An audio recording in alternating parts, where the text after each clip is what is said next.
आप सभी को ग्रेस हीरा की ओर से जय मसीह की। ग्रेस हीरा में आप सभी का स्वागत है। आज हमारे मनन पठन का 31वां दिन। कल हमने पुराने नियम में से अय्यूब की पुस्तक और सबोपदेशक की पुस्तक और होशे की पुस्तक का कुछ भाग हमने देखा था, और नए नियम में चारों सुसमाचारों में से कुछ भागों को हमने देखा था। आज उसी के आगे का भाग हम देखने जा रहे हैं। आज हम पुराने नियम में से 2 पुस्तकों को और नए नियम में से 2 पुस्तकों को, जो कि सुसमाचार में से ही है, 4 पुस्तकों को आज हम कुल देखने जा रहे हैं। पुराने नियम में हमको जिन पुस्तकों को देखना है वे श्रेष्ठ गीत और यशाया की पुस्तकें हैं। पहला, श्रेष्ठ गीत की पुस्तक। श्रेष्ठ गीत की पुस्तक बाइबल की 22वीं पुस्तक है। श्रेष्ठ गीत प्रेम गीतों की एक श्रृंखला है। इसका अधिकांश भाग गीतों के रूप में है, जिसमें एक पुरुष एक स्त्री को संबोधित करता है और एक स्त्री एक पुरुष को संबोधित करती है। अंग्रेजी के कुछ अनुवादों में इस पुस्तक को सुलेमान के गीत नाम दिया गया है, क्योंकि इब्रानी में सुलेमान को ही इसकी रचना का श्रेय दिया जाता है। यहूदी अक्सर इन गीतों की व्याख्या परमेश्वर और उसके लोगों के बीच संबंध के रूप में चित्रित करते हैं, और मसीही लोग मसीह और कलीसिया के बीच में अपना संबंध के रूप में चित्रित करते हैं। जब हम श्रेष्ठ गीत की पुस्तक का अध्याय 1 के 1 पद से अध्याय 2 के 7 पद तक पढ़ते हैं, उसमें पहला गीत है। अध्याय 2 के 8 से 3 के 5 तक दूसरा गीत है। अध्याय 3 के 6 पद से अध्याय 5 के 1 पद में तीसरा गीत है। अध्याय 5 के दूसरे पद से अध्याय 6 के तीसरे पद तक चौथा गीत है। अध्याय 6 के चौथे पद से अध्याय 8 के चौथे पद तक 5वां गीत है, और अध्याय 8 के 5वें पद से 7 पद तक छठा गीत है। इसी के साथ हमने श्रेष्ठ गीत की पुस्तक समाप्त कर ली है। आज हमारी पुराने नियम की दूसरी पुस्तक यशाया भविष्यद्वक्ता की पुस्तक। यशाया भविष्यद्वक्ता की पुस्तक बाइबल की 23वीं पुस्तक है। यशाया भविष्यद्वक्ता की पुस्तक का नाम एक महान भविष्यद्वक्ता के नाम पर रखा गया है, जो ईस्वी पूर्व 8वीं शताब्दी के उत्तरार्ध में यरूशलेम में रहता था। यह पुस्तक मुख्य 3 भागों में विभाजित की जा सकती है।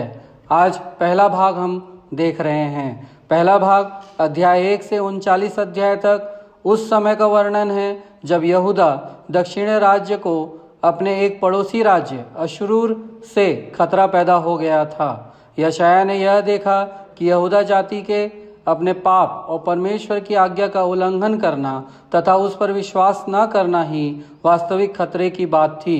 सजीव शब्दों और अभिनय द्वारा भविष्यद्वक्ता ने लोगों और उनके अगुओं के सामने एक धार्मिक और न्यायपूर्ण जीवन जीने की चुनौती रखी और उन्हें चेतावनी दी कि यदि वे परमेश्वर की वाणी सुनने से इनकार कर देते हैं तो इसका परिणाम सर्वनाश और विध्वंस होगा। यशाया ने सारे संसार में शांति के एक समय और दाऊद के एक वंशज जो एक आदर्श राजा होगा के आने की भी भविष्यवाणी की है।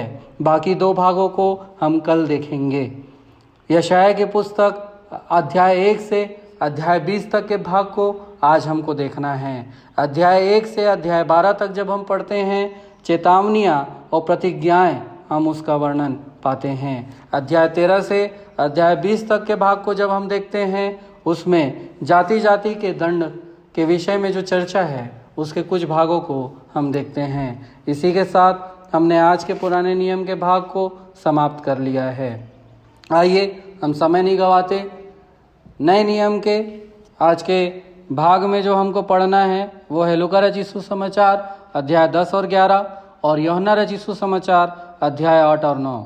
इसमें हम व्यभिचारिणी स्त्री को पापों से क्षमादान, जन्म के अंधे को चंगा करना, यीशु के 70 चेलों का वर्णन और प्रभु की प्रार्थना का विवरण हम पाते हैं। इसी के साथ हमने आज के पठन का छोटा सा भाग और छोटा सा विवरण देख लिया है। आइए हम एक छोटी सी प्रार्थना अपने प्रार्थना पत्र के अनुसार करें। पवित्र जीवित सामर्थ्य अनुग्रहकारी परमेश्वर पिता, कलीसिया में जो शिक्षक हैं उनको आपके हाथों में सौंपते हैं। प्रार्थना करते हैं कि उनकी शिक्षा मसीही शिक्षा और वचन पर आधारित शिक्षा होने पाए।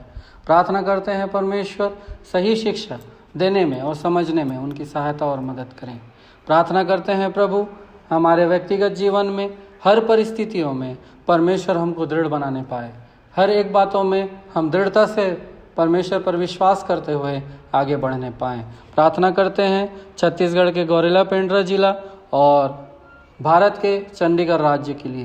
प्रार्थना करते हैं प्रभु इन दोनों जगहों को आपके छिदे भरे हाथों में सौंपते हैं, आपके लहू से ढाकते हैं और प्रार्थना करते हैं आप हर एक बातों में यहाँ पे अपने लोगों की और उनकी समस्याओं में उनको निजात पाने के लिए सहायता और मदद करें।